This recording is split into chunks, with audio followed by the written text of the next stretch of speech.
25 साल मोदी केयर ने सेलिब्रेट किए पिछले दिनों।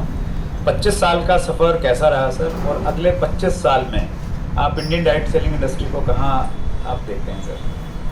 25 साल has been up and down from no industry, पहले इंडस्ट्री थी नहीं है, हम पहली डायरेक्ट सेलिंग कंपनी थी। From zero experience to extreme experience, from one person joining to 3 lakh people joining every month. Wow. तो this has been journey has been up and down. नए product, नया सीखना, लोगों के साथ एम्पैथी कैसे करते हैं। सबसे बड़ा एक्सपीरियंस तो ये रहा कि भाई लोगों को आप बात करते हो तो आप उनके साथ एक कैसे बन सकते हो। सबके अपने सपने, आपको अगर पूरा करना है किसी और का सपना तो वैसे ही पूरा कर सकते हो जब उनका सपना पूरा कर सकते हो, उनको जान सकते हो, उनके बीच बैठ सकते हो, सिर्फ not as owner consultant but as family. तो मेरे एम्प्लॉय सारे मेरे फैमिली हैं और सारे कंसल्टेंट मेरी फैमिली। उसमें आज मैं किसी कंसल्टेंट को नहीं जानता जो मैं ट्रीट करता हूँ कि ये कंसल्टेंट है, इसके दुख नहीं है, बल्कि आज मेरा नंबर जो है वो नेट में अवेलेबल है कि अगर आपको रीच आउट करना है समीर मोदी को तो ये है मेरा मोबाइल नंबर, आप इसको दबाकर आप रीच आउट कर सकते हैं। मुझे कॉल आती है 4-4 बजे सुबह तक। तो लोग ये नहीं बिलीव कर सकते कि समीर मोदी का नंबर कोई दे रहा है, ये तो कस्टमर सर्विस नंबर होगा। क्योंकि आम आदमी को अगर एक बनाना है तो उसका एक बनना चाहिए। उसके सपने जरूर समझने पड़ेंगे, उसके दुख समझने पड़ेंगे और उनको पूरा करना पड़ेगा धीरे से धीरे तक। मार्केटिंग प्लान ऑफ प्रोडक्ट सिर्फ एक चीज़ कर सकते हैं, but motivation, encouragement, passion, dedication वो इज नॉट इनहेरेंट। उसके साथ बैठकर उसे बिल्ड करना चाहिए। साथ में उसके साथ जैसे मैंने मेरी बड़ी फेमस सेइंग है जो मैं अपनी ज़िंदगी में यूज़ करता हूँ, सोच बदलो, खुद को बदलो, दुनिया बदलो। तो यार this saying came back in my life 2015 में। और अगर कोई कहे कि आपके ऊपर सबसे बड़ा असर क्या हुआ है, वो है मोदी। और ये सेइंग, इस सेइंग ने मेरी ज़िंदगी बदली। मोदी की ज़िंदगी बदली वो तो एक है, लोगों के साथ जो जुड़े हमारे साथ वो दूसरा है। तो सबसे बड़ी चीज़ जो मैं समझता हूँ वो है कि समीर मोदी बनी। वंडरफुल सर, ये बहुत फेमस लाइन है सर आपकी और बहुत सारे लोग इसको फॉलो कर रहे हैं। मेरी बहुत फेवरेट लाइन बन गई और मैं इसमें देखता हूँ कि भाई जब तक खुद को नहीं बदलेंगे तो फिर दुनिया तो हम लोग कैसे बदल सकते हैं। वंडरफुल सर, अगले 25 साल में कहाँ लगता है सर हमारी इंडस्ट्री कहाँ पहुँच जाएगी? पर अभी तो हमारी इंडस्ट्री बहुत छोटी इंडस्ट्री है। It is not even industry अगर कहें आप, क्योंकि यहाँ करोड़ों लोग हैं। अगले 25 साल में direct selling will become a big industry. It will become a top 5 industries in the world in direct selling. And लोग बहुत पैसा बनाए, लोगों की ज़िंदगी बहुत बदली। तो आत्मनिर्भर जो श्री मोदी ने कहा कि उनका ये निर्णय है, ये गवर्नमेंट का आगे चलने का जो विचार है, आई थिंक अगले 25 साल में डायरेक्ट सेलिंग इंडस्ट्री उसे पूरा नहीं करेगी, सिर्फ उसे अनगिनत लोगों के साथ पूरा करेगी। That's great sir. जो यूथ आज डायरेक्ट सेलिंग में है सर, 20-22 साल में वो काम कर रहा है, तो वो ये माने कि जब वो 50 साल के आसपास पहुंचेंगे तो वो अपने सपनों की ज़िंदगी जी चुके होंगे और बहुत कुछ एंजॉय करने वाले हैं। मतलब मैं ये प्रश्न आपसे इसलिए पूछ रहा हूँ सर कि आज के टाइम में हालांकि गाइडलाइन हमारे पास में है, लेकिन उसके बावजूद भी बहुत सारे कन्फ्यूजन्स हैं। लोगों को भी डाउट है कि डायरेक्ट सेलिंग पता नहीं चलेगा नहीं चलेगा, तो स्पेशली यूथ को आप क्या संदेश देना चाहते हैं? तो पहले तो ये है कि कंपनी जो चूज़ करें वैसे करें जो उनके विचारों में उनकी पॉलिसी सेम हो, राइट, और उनके प्रोडक्ट ऐसे हों कि वो उन्हें यूज़ कर सकें और बेच सकें। कंपनी जो चूज़ करना सबसे जरूरी है। फिर ये देखने का कि कंपनी हिस्ट्री क्या है, कहाँ से आए हैं, उनकी बुनियाद क्या है, वो रहेंगे कि नहीं रहेंगे। ये बहुत फ्लाइवर रेट कंपनी है, पैसा बनाया, बंद किया, चल पड़े। उनको ये जरूर है कि अगर आपका सपना है तो अपना विचार आप निर्णय लेकर जुड़िए, और ये जुड़िए कि शुरू में पैसा नहीं आए, ये सोचे चल कि ओवरनाइट पैसा नहीं बन सकता या कोई जादू की कोई वो नहीं है। तो ये जरूर है कि एक सिस्टम है, सिस्टम आप डुप्लीकेट करेंगे तो आपकी ज़िंदगी में पैसा आएगा। हम चाहते हैं कि हर एक जना किशोर कुमार बने, जिससे आप पूरी ज़िंदगी एक बार गाना गा लिया, पूरी ज़िंदगी आपको रॉयल्टी मिले। और रहते 50 साल तक जो आपने क्वेश्चन पूछा कि ज़िंदगी जी पाएगा कि नहीं, सपने पूरे कर पाएगा कि नहीं, येस एंड नो। दोनों से पे निर्भर करता है, क्योंकि येस है कि जो आज सपने हैं वो तो पूरे हो जाएंगे, राइट। पर जो मेरे लिए आपके लिए सपना है जी सर। वो भी तो पुराना है, और सपना वो पूरी लाइफ चलेगा। तो आज आपने ये अचीव कर लिया, कल आप कहेंगे अब मुझे ये करना है, तो मेरे हिसाब से सपना जब मरते दम तक चलेगा। और मोदी के डायरेक्ट सेलिंग कंपनियां जो भी हैं, अच्छी कंपनियां हैं, उन्हें ये समझना पड़ेगा कि ये सपना है और इसे पूरा करना है। तो लोगों को एक सपना पूरे होने के बाद दूसरा सपना आ जाता है।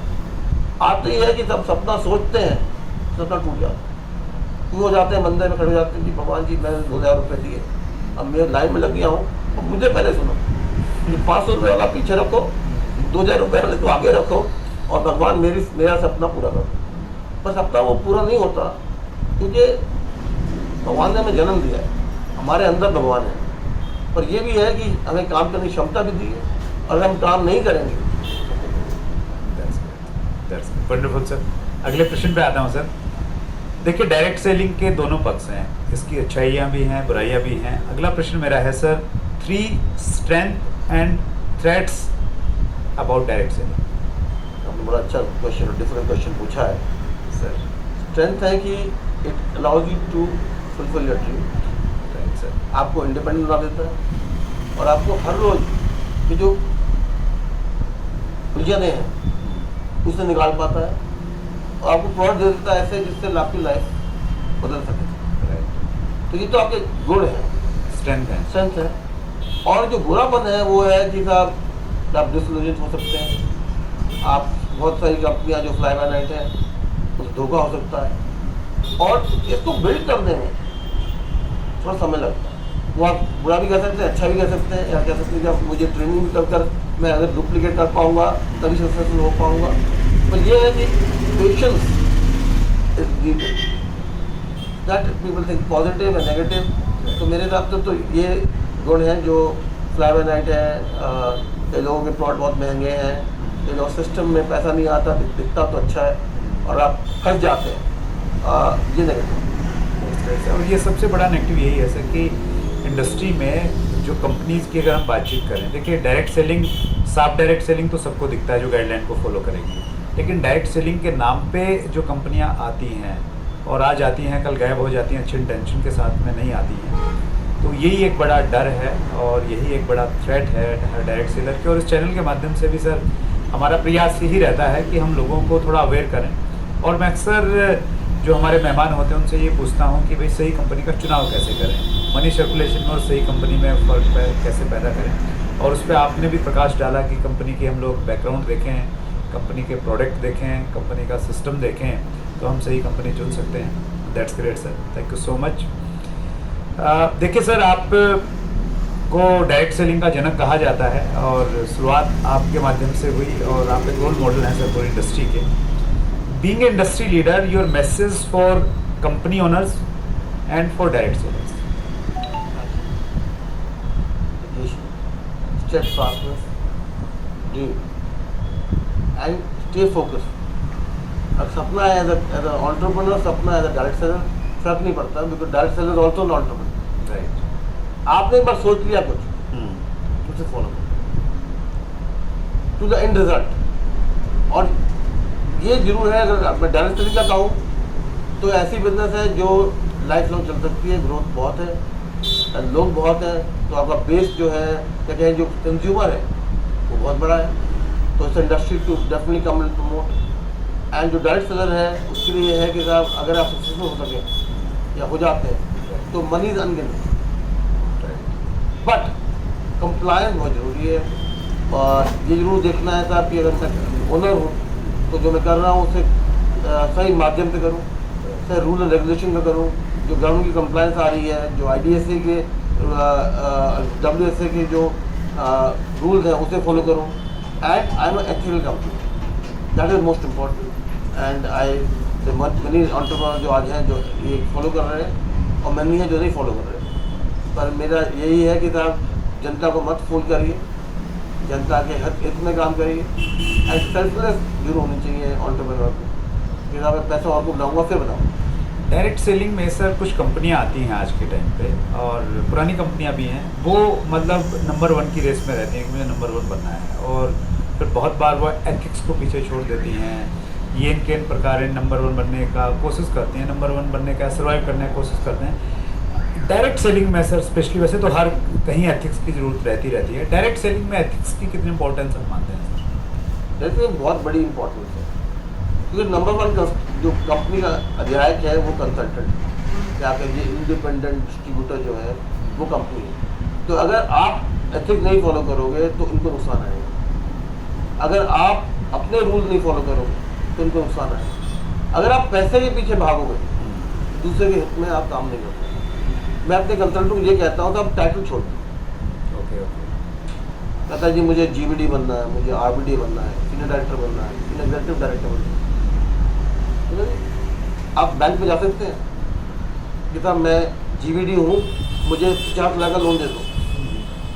आप 2 चीज़ें में कंसंट्रेट करिए, वो है कि आज़ादी और दूसरा है रोका, कि कितना पैसा आता है और किसको मैं आज़ादी दे पाता हूँ, किसका मैं हाथ पकड़ सकता हूँ। कंपनी का ये है कि आपने कहा रूल्स कंप्लायंस, हमारे जो वो है रूल्स ऑफ कंडक्ट वो इतने स्ट्रिक्ट हैं कि हम अलाउ नहीं करते किसी को बेईमानी करने की। अगर हमें मालूम पड़ गया कि आपने बेईमानी करी है, no question asked, will send you notice. आप कह रहे हो कि पैसे बाद लोग भागते हैं, मेरा तो पैसा आज़ादी है, मैं करेंसी से आज़ादी एंड द कॉमन मैन। अगर मैं आज़ादी दे पाऊँ लाखों करोड़ लोगों को, तो फिर ट्रू आज़ादी दे पाऊँ, आज पैसे की जरूरत नहीं है। ट्रू आज़ादी किसको माने सर हम लोग एक आम आदमी की भाषा में, मतलब कितना पैसा कमाने के भी इतना पैसा आ रहा है, या क्या मीनिंग है समीर मोदी साहब की ट्रू आज़ादी का? ट्रू आज़ादी वो है जब आप बिना सोचे समझे, बिना थॉट के, बिना टेंशन के आप जो चाहते हो हो जाए। आप सुबह उठे, आपको हो जी मुझे जीना है, मुझे वो कहते हैं डांस इन द रेन करना है, फूल की खुशबू देखनी है, तो उसे एक तो कहते हैं पर्सनल आज़ादी कि आपने कल को छोड़कर आज में कॉन्सेंट्रेट किया, और दूसरा है कि साहब आपके सपने हर रोज पूरे हो रहे थे। 5,000 किसी सपना 5,000 का है, किसी सपना 5 करोड़ का है, किसी 50 करोड़ का है, तो सपने बढ़ते जाते हैं जैसे आपकी लाइफस्टाइल बढ़ती है। तो मेरा एक ही मकसद है, आपके सपने तब बढ़ेंगे जब पैसा बनाओगे, आपके पैसे जब बनेंगे जब खुश रहोगे, आप खुश तब रहोगे जब अपनी सोच बदलोगे। तो it's a change system that requires, कहते हैं नहीं वो दिमाग बदलना बहुत जरूरी है। तभी मैं कहता हूँ जी सोच बदलो, खुद को बदलो, दुनिया बदलो। और अगर हम कहें कि हमारा सबसे बड़ा मकसद है पैसा, तो हम तो डूब गए। मतलब आपकी जो आज़ादी है उसमें पैसा एक छोटा सा माध्यम है, लेकिन उसके मायने बहुत बड़े हैं, उसमें बहुत सारी चीज़ें उस साथ में शामिल हैं।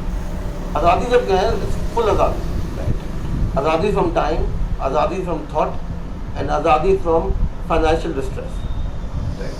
तो हम तीनों चीज़ में बात करते हैं। Fake it till you make it, कल के जीने का छोड़ दो, आज जियो, और आज तभी जी सकते हो जब आप अपने पूरे चेंज सिस्टम। अभी हम कुछ व्यूवर्स के क्वेश्चन लेना चाहेंगे सर। बहुत सारे, देखिए आपके वीडियो को बहुत सारे लोगों ने देखा सर बहुत थोड़े टाइम में, और आई थिंक 300 के लगभग उस पर कॉमेंट्स आए हैं, तो मैं कुछ क्वेश्चन लेता हूँ सर प्लीज़। मिस्टर सुनील का प्रश्न है, Sameer sir my God father, आपका दिल इतना बड़ा क्यों है? ऐसा कहते हैं कि आप बहुत कुछ कर देते हैं इंडस्ट्री के लिए, और स्पेशली जो लोग आपके नज़दीक में रहते हैं उनके लिए, डायरेक्ट सेलर के लिए। ये दिल इज ओनली करेंसी है। अच्छा देखिए आज जहाँ गद्दी पे हूँ कल गद्दी पे ना हूँ, आज पैसा है कल पैसा ना हो, सिर्फ एक कॉन्स्टेंट है दिल, और दिल से जियोगे। तो जैसे आपने क्वेश्चन पूछा कि लोग पैसे के पीछे भागते हैं, कंपनियाँ कहती हैं नंबर 1 बनूंगा, बनूंगी, जो भी है, जो पैसे के लिए भागते हैं उनका दिल नहीं होता। जो दिल है वाला है वो पैसे के लिए नहीं भागता, पर लोगों के लिए भागता है। रिकॉर्ड मेरा है कि अगर कदम के साथ मैं 2 कदम लूँगा, और शायद क्योंकि दो महीने में प्रीमेच्योर था तो कुछ और थॉट थे। एजुकेशन है, राय बहादुर जी मेरे ग्रैंडफादर जो थे वो सोसाइटी में बहुत काम करते थे, मेरे पिताजी और एक सीजन एंटरप्रेन्योर थे, तो कॉम्बिनेशन उसको लेकर मुझे लगा कि साहब टू होना चाहिए। वो आप कह लीजिए गुड पॉइंट भी है, बैड पॉइंट भी है, क्योंकि आप जब सॉफ्ट होते हैं तो लोग एडवांटेज भी लेते हैं। तो it has both the points that is working, but दिल जो है वही करेंसी है मेरे। मतलब आप लोगों के लिए काम करते हैं सर, इसलिए दिल इतना बड़ा है। कि मेरी कंपनी नहीं है मोदी के, मैं सिर्फ गद्दी में बैठा हूँ लोगों के लिए। कंपनी लोगों की है, अगर लोग नहीं हो कंपनी का क्या होगा। तो मेरा पूरा एफर्ट लोगों के लिए है, और मेरी एक सिंपल पॉलिसी है कि अगर आप मेरे दरबार में आओगे तो आप खाली हाथ में जाओगे, तो कोई पूरा नहीं कर पाऊँ। तो बेस्ट ऑफ माई एबिलिटी जो मैं कर सकता हूँ मैं करूँगा, पर रूल नहीं तोड़ूंगा, नियम नहीं तोड़ूंगा, कोई गलत काम नहीं करूँगा। जो मैं तो रात को अगर मैं अपना सिर तकिए में रख पाऊँ तो इतना कि आज वंडरफुल सर।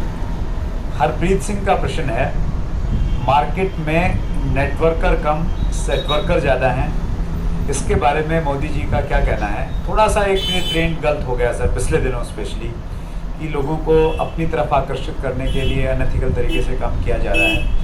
तो ये प्रैक्टिस सही तो नहीं है सर, ये तो निश्चित रूप से सही नहीं है, लेकिन ये सारी चीज़ें सर आपको परेशान करती हैं, और परेशान करते हैं, इसका सोल्यूशन क्या है सर? तो सेटवर्कर मैंने नाम पहले सुना नहीं था। अच्छा, ये नाम 2015-16 में ही मेरे पास समझ में आए कि ये सेटवर्कर भी एक टर्म है। सेटवर्कर जो है वो इंडस्ट्री के लिए बहुत खराब है, और जो कंपनियाँ उन्हें इन्फ्लुएंस करती हैं, उन्हें कहते हैं जो इम्पोर्टेंस देती हैं, वो भी बहुत खराब है। सेटवर्कर काम है कंपनी से कूदना, पैसा यहाँ बनाना, फिर कहते हैं जी आप मैं पूरा नेटवर्क यहाँ ले आऊँगा, मुझे कितना पैसा दोगे, तो किसी कंपनी में ले आऊँगा। It's not good for industry. तो नेटवर्कर के लिए बहुत हानि है इसमें, और जो सेटवर्कर है ऊपर बैठा है और जो लाखों लोग उसके नीचे हैं, उनको तो आइडिया नहीं है क्या हो रहा है। शायद द टॉप 10, 20, 30 लोग ले लीजिए, उसके बाद किसी और को आइडिया नहीं कि साहब ये सेटवर्कर जो है बंदा है, हम क्या करने वाले हैं आगे। तो it's not good for industry. और मेरे ख्याल से सर जो सेटवर्किंग एटीट्यूड के लोग हैं वो बहुत आगे जा भी नहीं पाएंगे, क्योंकि मार्केट में चीज़ें छुपती नहीं हैं, देर सवेर मालूम चल जाता है, उनके नज़दीक वाले लोगों को भी सच्चाई चल जाती है। तो शायद उनको लगता है कि वो कुछ चेंज करके कुछ बड़ा कर लेंगे, शायद कुछ नहीं कर पाएंगे सर। नहीं, हम तो कोशिश कर ही रहे हैं। अगर आप पूछें कि कंपनियाँ कर रही है, हम कोशिश कर रहे हैं, क्योंकि डिफिकल्टी ये है कि अच्छी कंपनी भी सेटवर्कर को इनकरेज कर रही है। नहीं, जो सेटवर्कर को इंकरेज कर रहे हैं तो अच्छी कंपनी तो कैसे बोलेंगे सर? अच्छी कंपनी बोलेंगे क्योंकि आज आपने कहा कि बड़ी कंपनियां आ रही हैं, बड़ी कंपनियां जो आज बन चुकी हैं, चाहे उनकी 1000 करोड़ की हो या 500 करोड़ की हो या 1500 करोड़ की हो, फर्क नहीं पड़ता। They are encouraging set work. तो उनके पास पैसा है बांटने के लिए, नंबर 1 बनना है। अगेन उसमें प्रश्न आ गया था, आप नंबर 1 बनना चाहते हो और नंबर 1 आदि देना चाहते हो, तो अगेन पूरा चक्र पूरा होता है। तो मेरे हिसाब से हम तो करते नहीं सेटवर्कर को, ना वो टर्म मैं पूरी तरह समझता हूँ, और ना वो टर्म हमारे एथिक्स में पेश आती है। That's great sir. अगला प्रश्न ले रहा हूँ सर, ये प्रश्न है अनिल नागवानी का। हमें तुमसे प्यार कितना ये हम नहीं जानते, ये गाना आपको इतना पसंद क्यों? मुझे लगता है कि मेरे जो विचार हैं वो है कि पुराने गानों में जो दर्द है और जो प्यार है और जो अर्थ है वो आज नए गानों में नहीं है। और जो गाने कह सकते हैं वो मुँह जाने से इंसान नहीं कह सकता। और इस गाने के जो शब्द हैं, मेरे जो आप कहते हैं दिल क्यों है, वो यही शब्द है कि हमें तुमसे प्यार करना ये हम नहीं जानते, पर जी नहीं सकते तुम्हारे बिना। यही एक शब्द है जो मुझे लाइक देता है। कोई भाव आता है सर उसके पीछे, जैसे जो सॉन्ग्स हैं ना फीलिंग के साथ में अटैच होते हैं जनरली, तो जब ये लाइन गाते हैं कि हमें तुमसे प्यार कितना, तो इसमें किसी के प्रति कुछ भाव रहता है सर? ये चीज़ तो लड़की आ जाती है। राइट। मैं सिर्फ लोग के बल से जीता हूँ। आज अगर आपको पूछे सैटरडे संडे क्यों है, तो मुझे बहुत दिक्कत होती अच्छा ओके है। सैटरडे घर जाना पड़ता है, सैटरडे बच्चों को देखना पड़ता है, वाइफ को नहीं करना पड़ता है। पर मंडे से Friday I am in my own space, जहाँ लोगों का प्यार है और ये हमें तुमसे प्यार करना, मुझे एनर्जाइज करना। तो इसमें मतलब आप लोगों के प्रति अपने भाव महसूस करते हैं कि भाई हमें पब्लिक से, लोगों से कितना प्यार है और उनके लिए हम क्या करना चाह रहे हैं, वो फील आता है इसमें। सिर्फ वो नहीं, जुड़ना, राइट, अटैचमेंट फील होता है। अटैचमेंट की आप और मैं एक ही है, हमारा खून लाल है। ये जरूर ये फ़र्क ये है कि आप जहाँ पैदा हुए और मैं जहाँ पैदा हुआ हूँ वो शायद अलग हो, पर दुख भी वही है, खून भी वही है और विचार भी वही है। क्योंकि जब वो आदमी रहता है मेरे साथ तो वो अपनी जो fake it till you make it सोच बदलना खुद ही हो जाता है। क्योंकि अपना ही हम कहते हैं मोदी है song number 19, song number 19, yes, बहुत सारे लोगों ने प्रश्न किया है सर। हाँ, तो ये भी वही है साहब कि किसी इवेंट में प्ले किया, वहाँ पर मुझे गाना नहीं आता था। अब मोदी का पिछले 5 साल गाना भी सीख गया हूँ।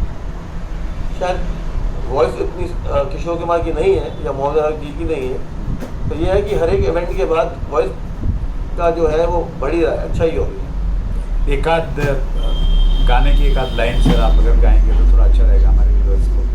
हमें तुमसे प्यार कितना ये हम नहीं जानते, मगर जी नहीं सकते तुम्हारे बिना। हमें तुमसे प्यार कितना। वंडरफुल सर, ये तो आपका बहुत दिल के बहुत करीब है सर। और कोई गाना सर जो आप गुनगुनाना पसंद करते हैं, अच्छा लगता है? अगर आप कहेंगे तो मैं गा तो नहीं पाऊंगा जी जी, पर यह है कि जरूर जी। अभी ना जान छोड़कर। अच्छा ओके, ये अच्छा लगता है। दैट इज ऑल्सो मेरा एक बड़ा फेवरेट गाना है। नए गानों में है पीलू, अच्छा या उसमें है आपका once upon a time in Mumbai 2। नए गानों में जो गाने में प्यार और दर्द है, हाँ, जिसके लिरिक्स हैं मीनिंगफुल हैं। लिरिक्स स्ट्रॉन्ग है, लिरिक्स की मीनिंग हाँ हाँ, ये ना हो कि थोड़ा चमक छल लो वो गाने पसंद नहीं है, वो समझ ही नहीं आते। राइट। पर पुराने स्कूल का हूँ, जैसा किशोर कुमार जी, मोहम्मद रफ़ी जी, लता मंगेशकर जी, जगदीप जी, तो उनके गाने कावे की कश्ती, कभी कभी मेरे दिल में ख्याल आता है, जो अमिताभ बच्चन से का गाना है। ये गाने मेरे अगर आप कहो कोई रात दिन मैं उन्हें सुन सकता हूँ। अगला प्रश्न ले रहा हूँ सर, ये है सरिता नंदागिरी का। समीर जी, मेरा प्रश्न है कि इतनी अच्छी बैकग्राउंड से डायरेक्ट सेलिंग में आने के पीछे आपका प्राइमरी मोटिवेटिंग फैक्टर क्या था? 2 चीज़ थी, एक है कि साहब धंधा एक तरफ, आज़ादी एक तरफ। धंधा ऐसा बनाओ जो एथिकल है पर लोगों को आज़ादी देगा, प्रोडक्ट ऐसे बनाओ जो काम करते हैं और लोगों को आज़ादी देगा। थर्ड इज कि ग्रैंडफादर कहते थे कि वर्ल्ड की बेस्ट कंपनी लेकर आओ। मैं बेस्ट कंपनी के पास गया हूँ, अच्छा, उन्होंने कहा जी हम खुद किसी से नहीं आते। मैंने कहा ठीक है, आप नहीं आते, मैं खुद आ जाऊँगा। तब मैं डिस्ट्रीब्यूटर बना, धंधा सीखा, प्रोडक्ट सीखे। पर आनंद जो डायरेक्ट सेलिंग में है वो किसी और बिजनेस में नहीं है। पैशन जो डायरेक्ट सेलिंग में है किसी और बिजनेस में नहीं है। और मेरा पैशन है आज़ादी, उसी पे आ रहा हूँ। That is what brought me back to India, that is what brought me into direct selling. And साथ के साथ अच्छी सी बात कर रहे हैं तो आई थिंक हम एक ही कंपनी है जो 100% सेटिस्फैक्शन गारंटी देती है। अगर सेटिस्फाइड नहीं है तो प्रोडक्ट बदलने चाहिए। सिंपली उसका भी एक मकसद है, वो है कि जवान। तो मेरे ग्रैंडफादर कहते थे कि अगर आपने मुँह जवान कर दे दी किसी के हाथ में कॉन्ट्रैक्ट बन गया तो उसे पूरा करना है, चाहे कुछ भी हो जाए, घर भी बेचना पड़े तो बेचना पड़ेगा, उस जवान को पूरा करना है। तो द गारंटी इज दैट जवान। Wonderful sir. लास्ट प्रश्न है विक्रम मेहरा का। समीर सर ने जब कंपनी शुरू की तो शुरुआत में किन किन प्रॉब्लम्स को फेस किया? आपने बताया सर बहुत सारे उतार चढ़ाव आए, तो उसमें कभी ऐसा भी आया क्या कोई टाइम जब ऐसा लगा कि यार ये डायरेक्ट सेलिंग में हमने फालतू पंगा ले लिया, अपने इतने सारे काम है उन्हीं पे ध्यान रखते हैं, इसको छोड़ देते हैं, तो ऐसी भी सिचुएशन आई कभी सर? हर एक दिन। अच्छा, चल जब किया था तो हमने किसी और कंपनी किट ले ली, उसकी किताब ले ली, उनके प्रोडक्ट ले लिए, हाँ जी हम तो धंधे में आ गए। और धंधा इतना आसान नहीं था, लोगों को आज़ादी देना, लोगों के सपने पूरा करना, वो जो जब हमने पहले सेंटर खोला, एक ऐड निकाला, रजौरी घाट में सेंटर खोला, तो लोगों से समोसे चाय मिल रही है। अच्छा, तो हमारे पहले कंसल्टेंट जो आए, जो आज लीडर बन चुके हैं, वो समोसा चाय खाने आए। अच्छा, ओके। तो लोगों ने कहा जी हम फ्री समोसे चाय मिल रहे हैं, तो आ जाइए सेंटर में। लोगों के सपने पूरे करना एक डिफिकल्ट, अपने को मोटिवेटेड रखना against all adversity, that was difficult. Group में सबसे छोटी कंपनी और आपको आईने में खुद को देखना, और आपको मेरे पिताजी और इंडस्ट्री देख रहे हैं साहब ये क्या चला रहे हैं, तो वहाँ सक्सेस नहीं होगा। कहाँ आपकी 8,000 की कंपनी चला रहे हैं और कहाँ आप 8 लाख की कंपनी चला रहे हैं। तो वो टफ डिसीजन थी, पर निर्णय एक ही था उस समय भी कि साहब सपने कि मेरा बच्चा है। और जब 6 साल बाद मैंने कंपनी छोड़ी तो बहुत दुख के साथ, वो जो कहते हैं कि चूक के हो गया था, उसमें री-एनर्जाइज करना, दैट वाज ऑल्सो डिफरेंट। कि था मैंने इस इंडस्ट्री छोड़ दी, अपने बच्चा छोड़ दिया, उसको अनाथ कर दिया, उसका जो पेन था वो शायद मेरी मरते दम तक तो जाएगा। अगर वो दौरान 13 साल अगर आप साथ में रहते तो शायद आज और किसी लेवल पे होती मोदी केयर, शायद होती, शायद नहीं होती। चाहे सोच बदलने का जो है वो नहीं आता, चाहे वो जो 13 साल में जो सीखा, जो ठोकरें खाई। आप 35-36 साल की उम्र में आपके पास कोई लोग ही नहीं है, ऑफिस में एक बंदा था, कोई प्रोडक्ट नहीं थे, कोई बिजनेस नहीं थी, जो ठोकरें खाई 13 साल, फिर राइजिंग फ्रॉम एशेस। शायद अगर वो नहीं होती तो आज शायद विचारधारा अलग होती। इतने दर्द से वो कहते हैं ना कि अगर कोयले को भी आग में रखो तो डायमंड बन जाता है, तो वो नहीं होता। मैं कह नहीं सकता कुछ कि ये होता कि नहीं होता, पर आज ये जरूर कह सकता हूँ कि जहाँ जिस मकाम में खुद हूँ वहाँ मैं मरते दम तक तो इंडस्ट्री छोड़ देंगे। वंडरफुल सर, लास्ट में हैं हम बिल्कुल, और ये लास्ट हमारा पार्ट है सर, रैपिड फायर क्वेश्चंस। कुछ सवाल पूछ रहा हूँ, फास्ट आपने जवाब देने हैं सर। समीर मोदी जी की एक स्ट्रेंथ और एक वीकनेस। रेजिलियंस है और सॉफ्ट हार्टेडनेस की। अच्छा, क्योंकि जो कई लोग एडवांटेज ले लेते हैं, रेजिलियंस मैं हटूंगा नहीं, और वीकनेस है soft heartedness. That's great sir.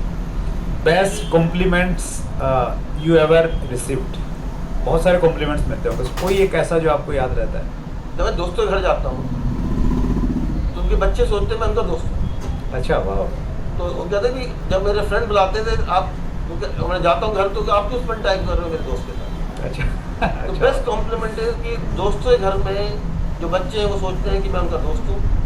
इससे बड़ा उनका क्लीन हार्टेड बच्चे होते हैं, उससे बढ़िया क्या कॉम्प्लीमेंट होता है कि आप उनके भी दोस्त हो, उनके पेरेंट्स के भी दोस्त हो। तो जो लेवल है वो दोनों में वो भाता है। ग्रेट। मतलब आपने जो यंग जनरेशन है, कहते हैं ना कि जो गैप हो गया है यंग और थोड़ी उस जनरेशन में, तो बिल्कुल आप उसमें रह के कंफर्ट फील करते हाँ, हैं। बहुत बहुत आने वाले समय में सर डायरेक्ट सेलिंग के लीडर्स पे भी फिल्में बनेगी, और निश्चित रूप से आपने जो काम किया है आप पे भी बनेंगी सर। स्पोर्ट्स में बन रही है तो इसमें भी होंगी, डेफिनेटली होंगी, मेरा बिलीव है इसमें। अगर आप पे फिल्म बने तो कौन एक्टिंग करे? ऋतिक रोशन तो शायद तो अच्छा, ग्रेट। कोई खास वजह हम दोनों को चुनने की सर?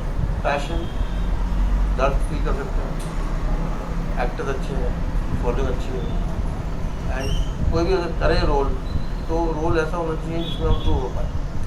That's great. ये डायरेक्टर के लिए मैसेज है कि वो अगर फिल्म बनाए इसमें मोदी साहब पे तो इजी है कि उसको चूज कर सकते हैं। आपकी एनर्जी का राज क्या है सर? लोग मेरे खुद के एम्प्लॉयज़, कंसल्टेंट्स जो इतना प्यार देते हैं, उनकी दुआएं, दैट इज सीक्रेट एनर्जी। लोग कहते हैं आप क्या खा रहे हो, क्या पी रहे हो। जैसे आज मैं यहाँ पर भी आया हूँ, कल रात को 6 बजे सोया अच्छा, और 9 बजे उठ गया, और आज पूरी रात भी काम करना है। तो ये इसलिए है क्योंकि लोगों को का प्यार है और लोगों का उनका एस्पिरेशन भी है और उनकी डिमांड भी है, That's great. तो उसे पूरा करना मैं वो सोचता हूँ कि मेरा एक वो है पैदा होने का एक मकसद है। मैं दुनिया में आया हूँ लोगों के सपने पूरे करना, और यही एक एनर्जी है जो मुझे, वो कहते हैं ड्यूरेसेल बैटरी, Right. कि कीप गोइंग गोइंग गोइंग। तो ये शायद वही है कि आप 2 महीने जल्दी पैदा हुए हैं, भागते हुए आए, भागते हुए जाएंगे। समीर भी है, हवा का झोंका नाम भी है, तो सब कुछ मिला बोल के दिस इज द एनर्जी। तो अगर लोगों को एनर्जी चाहिए तो वो भी लोगों से प्यार करें, उनके सपनों के लिए काम करें तो एनर्जेटिक रह सकते हैं। खुद अपना सब कुछ दे दें, तन मन धन, और एक बन जाए तो खुशी आ जाए। लास्ट प्रश्न है sir, funny moment of your life, कुछ ऐसी चीज़, क्योंकि बच्चे भी आपको बहुत पसंद करते हैं तो बहुत सारी मस्ती करते होंगे सर, आप निश्चित रूप से कोई ऐसी एक घटना शेयर कीजिए जो आपको याद रहती है। तो बचपन में मेरा बहुत होता था मैजिक करना, ट्रिक्स अच्छा, आप खुद करते थे खुद सर? करते थे। अच्छा। और वो कहते हैं ना वो चुनबना होना, मस्ती करना। तो उस समय एक वो आता स्लीपिंग पाउडर, जहाँ से दबाओ और जो आता था आपको उससे आपको स्नीज होती थी। अच्छा, ओके। मैं दबाने लगा, ना कोई हंसे ना कोई स्नीज करे, तो मैं सब कुछ गलती है, शायद उसमें से वो पाउडर नहीं मिले। ओके। तो मैं अपने आप ध्यान दबा, मैंने खूब दबा दिया। अच्छा। वो इतना गया कि चोकिंग हो गई, ओहो। I to rest to the hospital. अरे। मैं सोचूं उसके बाद सर इतना पागल आदमी कौन हो सकता है जो किसी और ने करते करते खुद बीमार हो गया। तो I think very funny moment, लोग इतना हंसे मेरे ऊपर, मेरे पेरेंट्स इतना हंसे। मैं था आप हंस क्यों रहे हो, मैं तो बीमार हूँ। तुमने इतना परेशान करा सबको, अब देखो ना कैसा फील होता है। क्या उम्र रही होगी सर तब आपकी? शायद उस समय मैं था 10 साल का, अच्छा। 10-11 साल का। तो एक ऐसा इंसिडेंट है जो दिमाग में है, बाकी तो बहुत है ज़िंदगी में मस्ती जानते हैं। डायरेक्ट सेलिंग में तो आप जितना इन्वॉल्व हैं सर, देखिए एक चीज़ और लास्ट में मैं आपसे पूछना चाहता हूँ, देखिए आपका कॉर्पोरेट कल्चर हम लोग कहते हैं, तो कॉर्पोरेट कल्चर में तो आप ऑलरेडी हैं, जी रहे हैं, इतनी सारी कंपनियां हैं, ग्रुप्स हैं इतने सारे आपके वहाँ पे, और डायरेक्ट सेलिंग भी एक विंग है आपका, तो आप कुछ अंतर मानते हैं? डायरेक्ट सेलिंग कुछ अलग है कॉर्पोरेट से? डायरेक्ट सेलिंग है भी और नहीं भी। तो आज जो मल्टीनेशनल कंपनी है वो तो कॉर्पोरेट है, वहाँ काम नहीं करो तो निकाल दी जाओगे, पैसा नहीं बनाओ तो निकाल दी जाओगे, टारगेट नहीं फुल करोगे एज द कंपनी एम्प्लॉय निकाल दी जाओगे। मिलने की विंग नहीं है। धंधे और हैं, 4-5 बिजनेस और चला रहा हूँ मैं, इन्वॉल्व हूँ, but direct selling is inherent. जो दिल से धड़कता है वो डायरेक्ट सेलिंग से धड़कता है कि ये जीने का मकसद बन गया। तो डायरेक्ट सेलिंग मैं कहूँ विंग, मैं सारी कंपनियों को कहूँगा विंग, और डायरेक्ट सेलिंग को कहूँगा, मोदी का कहूँगा जीने का मकसद। यही मुझे एनर्जी देता है, यही मुझे विश्वास देता है कि हम कुछ कर सकते हैं, यही मुझे कहते हैं पैशन लाता है, यही आपको जब तक के असर रखते हो कि सामने ने आज कुछ अच्छा किया, तो ये एक मकसद बन चुका। बहुत बढ़िया सर, आपने हर प्रश्न का बहुत बेबाकी से जवाब दिया सर, और बहुत अच्छा फील हुआ। मैं स्टार्टिंग में थोड़ा नर्वस था, लेकिन आपने मुझे बहुत नॉर्मल कर दिया सर।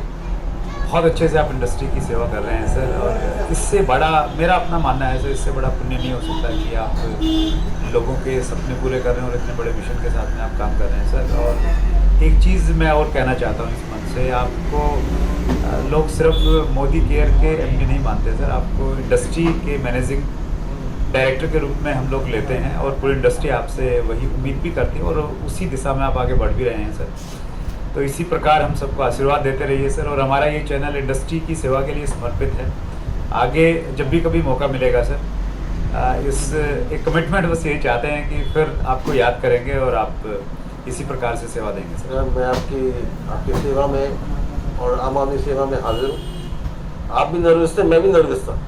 फिर मैंने कहा ये क्या क्वेश्चन पूछेंगे, इनके बड़े फॉलोअर्स हैं, और ये जरूर है कि जब भी आप मुझे बुलाएंगे, मेरा वादा है कि मैं जरूर आऊँगा। Thank you so much. Thank you so much sir, बहुत बहुत थैंक यू। धन्यवाद इतनी कीमती समय में से समय निकालने का।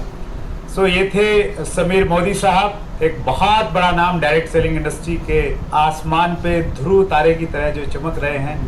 25 साल जिन्होंने पूरे किए डायरेक्ट सेलिंग में, और डायरेक्ट सेलिंग आज जिंदा है तो निश्चित रूप से उनका जो कमिटमेंट लेवल है और उन्होंने जिस शिद्दत के साथ में इस इंडस्ट्री की सेवा की वो एक बड़ा कारण है।